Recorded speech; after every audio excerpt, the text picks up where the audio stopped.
My next question is, well, how many more weeks would I have had till it would have either cut off my air supply or killed me? A massive tumor was threatening his air supply. Jim Dayton needed treatment, and he needed it fast. Coming up, the sneaky symptom that most people would not connect with cancer.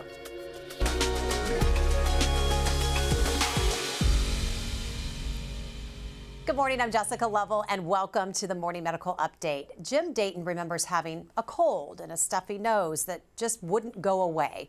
Then the left side of his body started to swell. By the time he got to an emergency department, he had a mass in his chest the size of a grapefruit. Janine Kiesling talked with Jim and his wife about that difficult time and why they decided to get a second opinion. After 4 days in the hospital, countless tests, and meeting multiple doctors with varying opinions about what this mass might be, Jim was sent home from the hospital without answers, while the swelling on the left side of his body grew worse by the hour. They said you can go home, we'll figure things out, have a diagnosis for you within the next day or two, and bring you back in to do whatever kind of consultation needs to be done. Jim and Diana Dayton were expecting a 4-day hospital stay to give them answers. When that didn't happen, they were sent home. Jim was preparing to start a new job and was busy wrapping up old projects. He and Diana went back to work and waited for the phone to ring. When it finally did, Jim was told he had cancer, but he'd have to wait several more days before he could meet with the oncologist to find out more. We talked to a family friend who convinced me that I definitely needed a second opinion, which I knew I did. I just didn't really know what to do or where to go or who to talk to. Fortunately, there were some phone calls made. My records were transferred. Less than 12 hours after Jim's records were transferred, Jim got a phone call from a doctor at the University of Kansas Cancer Center. And they said, we need you in the hospital today. And that urgency was much different. Jim had non-Hodgkin's lymphoma, and the tumor was growing at a rapid pace. My next question is, well, how many more weeks would I have had till it would have either cut off my air supply or killed me? And his answer back was it could have been anywhere from 2 to 4 weeks. Doctors at the University of Kansas Cancer Center started Jim on chemotherapy the next day. The treatment was aggressive to match the cancer he had. A team of doctors met every morning by Jim's bedside and tweaked the chemo as needed. It was amazing to watch, really, to hear them, collaborate with each other and what they're doing and altering right then for that day, based on the labs of that day. So it was neat to see. It made me feel like there was much less of a possibility that I was going to die. Today, Jim is cancer-free and has advice for others facing a medical crisis. If you don't feel you're getting what you want and you're not comfortable with it in any way, shape, or form, go somewhere else. Get a second opinion. Don't wait to do that.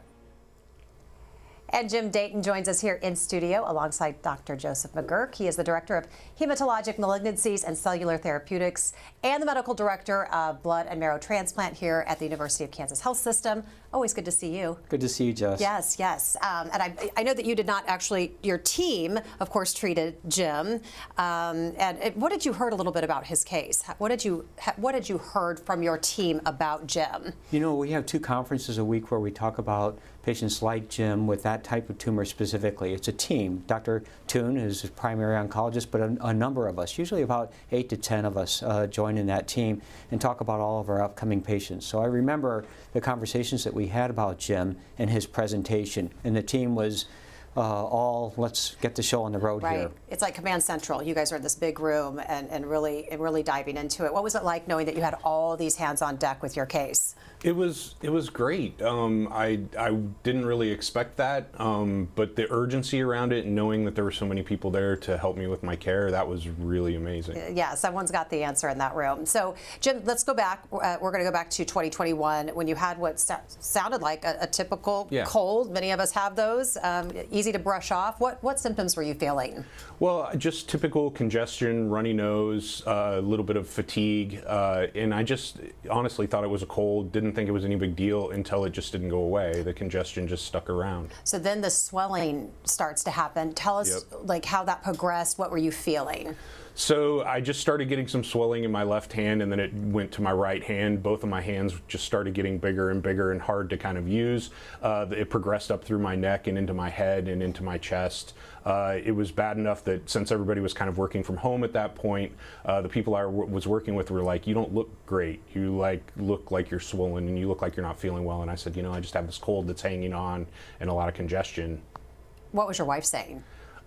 She was concerned, but she figured it was just a cold that was passing, and it just was taking a little bit longer than it should. Well, and to think something bigger and scarier is happening is usually far from the mind. So when did you decide, okay, it's time, I've heard enough from other people that there's something wrong with me, when should I go see a doctor? Yeah, I think I went through all of kind of the home remedies to get rid of a cold. I went out walking, was trying to sweat it out, was, doing the towel behind my head over a pot of, boiling water, that type of thing. And then it just got to a point where I woke up one Monday morning and just couldn't do it anymore. I was just like, I'm swollen, I don't feel good, I'm just overly congested. I need to go to urgent care and get something done. Smart. So that you also get a chest x-ray. They found this mass. You get admitted to another hospital. It was not here. You go through days of different tests, still swollen, still congested. It takes a couple more days to get the cancer diagnosis.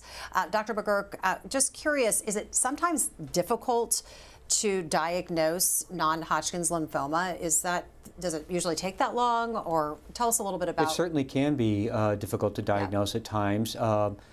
Jim's presentation, his symptoms were somewhat unusual. Usually patients have swollen lymph nodes under their arm, in their neck, or in their groin that they feel, and not uncommonly have symptoms like not a cold or runny nose and such, but feeling fatigued, tired, a little bit short of breath, perhaps losing weight, not losing their appetite. But Jim's presentation was an unusual presentation, although in retrospect it's now easy to understand why he had those symptoms. Right, yeah, it makes sense. So I want to ask you about, you actually said that you had a family friend tell you to go get a second opinion. Yep. What was that conversation like? Honestly, the family friend is an extremely tenacious person. I didn't have a choice. It really. She went ahead and she made some phone calls because she had some connections here at the hospital, and honestly, it was just a situation where I knew I needed that second opinion, and so we got it really quick. And honestly, it was within hours that people were calling me back and saying, "You need to be admitted to the hospital. You need to get in here and get moving on chemotherapy." We talk, of course, a lot about second opinions, Dr. McGurk. We send people for them, and sometimes we are the second opinion. Talk to us a little bit about why it's so important to ask for those, to ask your doctor to get a second opinion, or to go seek out different answers. Absolutely. I think from the get-go, figuring out what type of non-Hodgkin's lymphoma, there are many different types, is critically important, informing our initial therapy, but also informing our prognosis and the likelihood that we're going to beat this cancer with our first go-around. So that's very, very important. In Jim's case, he was in big trouble. I think it was a bit generous for the doctors to be saying, you could have died in 2 to 4 weeks. When I looked at his imaging studies, he could have gotten in trouble much sooner than that, actually, and we could have lost him. He had big tumor impinging on blood vessels, impinging on his airways. Obstructing either of those could be potentially disastrous. Indeed, he had extensive blood clots because of the impingement on his blood vessels, and it was affecting his airway. That's why he was feeling congested. And how long do you think that had been developing? Probably over weeks, not months. Okay, so not too long. That's right. Which is why it lined with those cold symptoms that he just couldn't quite kick. Yes, exactly. And imagine growing a tumor the size of Jim's, happening over a several-week period. That tells you how aggressive this disease was. Very. So, Dr. McGurk, we want to show some of Jim's scans. From a doctor's perspective, when you see a mass like we're looking at here, just what is your first reaction? We need to act fast. Absolutely. What else? That's a cancer until proven otherwise. And it's most likely in a young guy like Jim who's taking care of himself. Lymphoma tops the list. Lymphoma and non-Hodgkin's lymphoma and Hodgkin's disease top the list for that. In addition, that's in a very precarious place, right? Because that's where your heart is and all the major vessels coming off the heart, and the airways are all right where you see that big tumor clustered in the middle of his chest there. So very, very dangerous place for a big tumor like that to be growing, because it's going to push on the heart, it's going to push on the great vessels coming out of the heart, cause things like blood clots, decreased blood flow, and it's going to push on the airways. That can be a disaster. If that thing had just clipped off that airway or one of those major vessels, that could have been the end of the line for Jim. Any rhyme or reason why it was near the lungs versus another area, up farther towards the neck, perhaps? Yeah, well, there are a lot of lymph nodes in the chest because they see a lot of bacteria coming in the airways and such. They have to handle that and kill those bacteria and viruses that are coming in. And so there's a big group of lymph nodes, just like under our arms and our groin, that we can feel when we're taking a shower normally. They're very tiny little ones. So any lymph node group in the body can be predisposed. Sometimes we even see lymphomas show up where there are no lymph nodes in the central nervous system, for example, in the testicles, and develop there. Those are more rare circumstances. This is not a rare circumstance for a rare disease, relatively rare disease, in that when we see patients develop lymphomas, they occur in the chest. Makes sense. What's it like when you see those scans and see that mass inside your body? It's pretty scary, but the nice thing about it is I did have a care team that was being proactive, really moving things forward and being urgent about things and telling me what was going on. So honestly, it's not necessarily the first time I've heard this, as to what was going on with me at the time. Right. So, Dr. McGurk, of course, we talked about just time of being of the essence. What really is the strategy when it comes to treatment? You walk in, you assess, you see these scans, you pull no punches when it comes to time is running out. Yes, so absolutely. Tell us, take us in that room as far as how quickly you are actually starting the treatment and what is the first line of defense as far as that treatment goes. In our center, the first reaction would be, let's get a biopsy of that thing, find out exactly what we're dealing with. That's absolutely essential. You have to have a definitive diagnosis. You have to get it right now. So we'd have him getting a biopsy that day, certainly within 24 hours, and we'd call our pathology team. If we were hitting a Friday, like today, we would call our pathology team and say, we need an answer tomorrow morning. Monday's not going to be good enough. This could be a Burkitt's lymphoma, which is a type of non-Hodgkin's lymphoma. It was behaving like a Burkitt's lymphoma. It ended up being a close cousin of a Burkitt's lymphoma called a high-grade lymphoma. And time's not on your side. So you have to get the show on the road. Once you've got your diagnosis, you get a staging workup, a bone marrow biopsy, and other imaging studies like those which you just saw. Stage it, find out, okay, where else is it? Get a lumbar puncture. In a big tumor like that in the chest, the team got a spinal tap to make sure that there weren't cancer cells sneaking around in the spinal fluid in the brain. That's unusual, but not rare. 5 to 10% patients with a big tumor like Jim's can develop it in the central nervous system. And then you get your definitive diagnosis on Saturday morning. So we're seeing Jim this morning. Saturday morning we've got our diagnosis. A couple hours later, we're starting chemotherapy on Jim. I love it. I love hearing that it's happening within hours. You can Absolutely. really nail it down to the hours. Jim, you've gone through this before with your mother. Yep. She had breast cancer. How did the experience that you watched her go through, how did that influence your experience as far as going through the treatments and just kind of how you were going to tackle this? I had some idea of what I was going to be going through. I saw my mom go through the fatigue and some of the different symptoms after, or some of the different side effects that come from chemotherapy. So I saw some of those things happening. But my parents were very good about kind of sheltering me as a child from these kind of things. But again, I knew what was going on. I knew kind of what I was getting into. And even though I was scared, I knew it needed to be done. So let's talk about that chemo treatment. How many rounds did you do? How did you get through it? How were you feeling? Yeah, I had 6 rounds.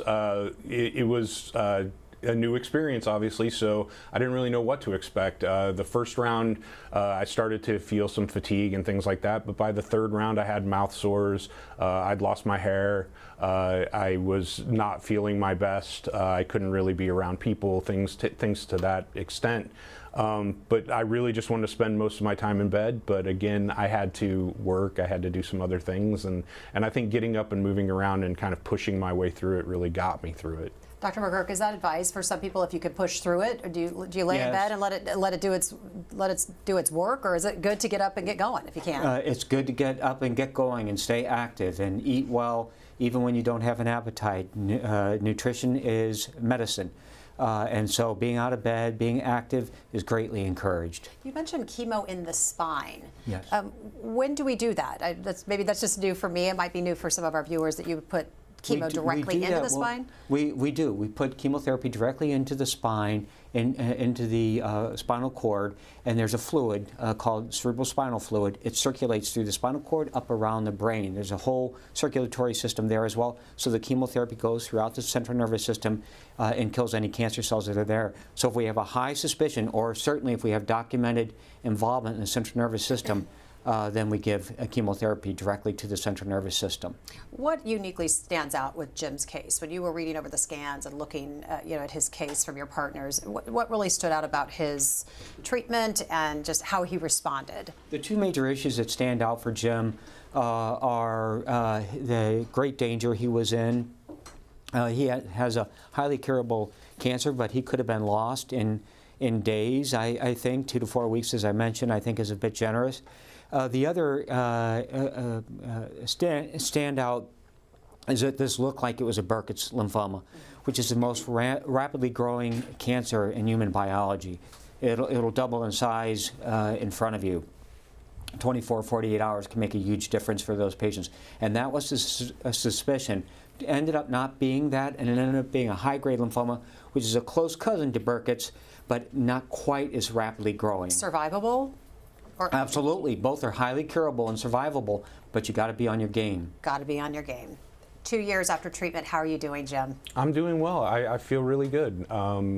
It's not perfect. I do have some remnants from the treatments and from the cancer, but I'm feeling good. You look good. Thank you. Dr. McGurk, you walked in and you said you look good. He looks great. That's half of it, half the battle. Can tell across the room. Absolutely. So what is the follow-up care for you? Now I'm to a point where I'm getting 6-month check-ins, and that's really about it. That's it. Yeah. What are you looking forward to with family? Just continue to travel, continue to be active, continue to do the things I do. All right. Well, be sure to ask your questions. You can use the chat on YouTube or Facebook. You can tweet us or email the Medical News Network. The information is right there on your screen. Let's get a check with our COVID count. Dr. Dana Hawkinson, good morning. Hi. Good to see you. Yeah, happy Friday. Yes. It'll be a little bit chilly. Right now, again, our health system is doing pretty well. 15 active inpatients with COVID in the hospital, a lot better from our peak of 22 just a few weeks ago. We'll see what the numbers are next week. Hopefully they will continue to be on the lower end of the overall active infections. So.